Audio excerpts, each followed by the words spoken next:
اللہ نے ساری شریعت آسمان سے اتاری، نماز دینے کے لیے معراج پہ بلایا، ساتوں آسمان پار کر کے وہاں 50 نمازیں دیں میرے محبوب، آپ کی امت کے مرد عورتوں کے لیے 50 نمازیں، اور میں قربان جاؤں اللہ کے نبی کی رضا پر قضا۔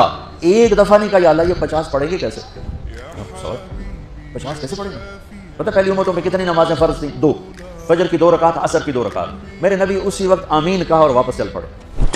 آگے موسیٰ علیہ السلام کھڑے تھے، حضور کیسے رہی ملاقات؟ کب 50 نمازیں ملی۔ کہنے کہ توبہ کون پڑھے گا، اللہ کے واسطے واپس جائیں، تھوڑی کروا کے لائیں۔ تو آپ چھٹے آسمان پہ پہنچ چکے تھے، سدرۃ المنتہا سے چھٹا آسمان، لاکھوں کروڑوں سال کا فاصلہ، لیکن وہ یوں طے ہو رہا تھا۔ واپس گئے، یا اللہ کوئی تھوڑی کر دے، خفف عن امتی، تو اللہ کہتا ہے چلو ٹھیک ہے 45 لے کے واپس بھیجیے۔ آگے پھر موسیٰ علیہ السلام کھڑے ہو چونکہ اللہ کے نبی نے پھر نہیں کہا کہ تھوڑی کریں۔ ہاں جی کتنی؟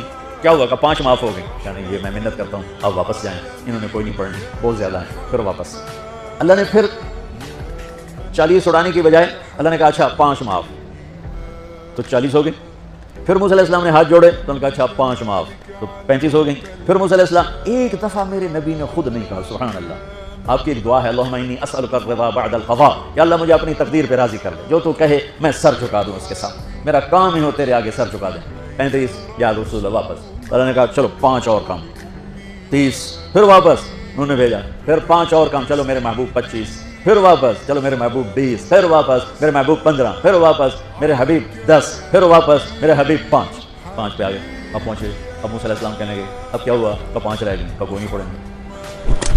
تو موسیٰ علیہ السلام نے کہا یا رسول اللہ 5 بہت زیادہ ہیں، نہیں پڑھ رہے ہیں۔ آپ نے کہا موسیٰ اب مجھے شرم آتی ہے، 5 کم ہو رہی ہیں، اب گیا اور یہ بھی معاف ہو گئی، تو پھر میری امت اپنے اللہ سے رابطہ کیسے کرے گی؟ میں نہیں جاتا۔ تو موسیٰ علیہ السلام نے اس پر کہا یا رسول اللہ میری امت پہ 2 نمازیں فرض تھیں، فجر کی 2 رکعت، عصر کی 2 رکعت، اور وہ بھی باجماعت نہیں تھی۔ باجماعت ہمیں ملی ہے، ہمیں اذان ملی، ہمیں مسجد ملی، ہمیں باجماعت نماز ملی، ہمیں نماز میں قرآن کی تلاوت ملی، ہمیں نماز میں رکوع ملا۔ پہلی امتوں کی اذان کوئی نہیں، مسجد کوئی نہیں، تلاوت کوئی نہیں، نماز کے اندر رکوع کوئی نہیں، قیام سے سیدھا سجدہ، اور کھڑے ہو کر تسبیح پڑھو، تلاوت کوئی نہیں، جو وہ اپنی کتاب کے حافظ نہیں ہوتے تھے۔ اور ہمیں اللہ نے یہ دولت دی ہے کہ ہمارا 7 سال کے بچے سے لے کر 70 سال کا بوڑھا حافظ قرآن ہو جاتا، تو ہمیں نماز بڑی خوبصورت ملی۔ تو موسیٰ علیہ السلام کہنے لگے یا رسول اللہ میری امت نے 2 نہیں پڑھی تھی، یہ آپ کی امت 5 کیسے پڑھی؟ آپ نے کہا نہیں موسیٰ اب مجھے شرم آتی ہے۔ تو نماز کو اتنی اہمیت کے ساتھ میرے اللہ نے قرآن میں، میرے نبی نے زندگی میں، صحابہ نے، میرے نبی کے نواسے نے کربلا میں مثال قائم کر دی کہ دنیا ادھر کی ادھر ہو جائے، جسم کی بوٹیاں ادھر جائیں پر سجدہ نہیں چھوٹ سکتا۔ روزے میں ہے مسافر ہو بعد میں رکھ لو، بیمار ہو بعد میں رکھ لو، نماز میں کوئی معافی نہیں ہے۔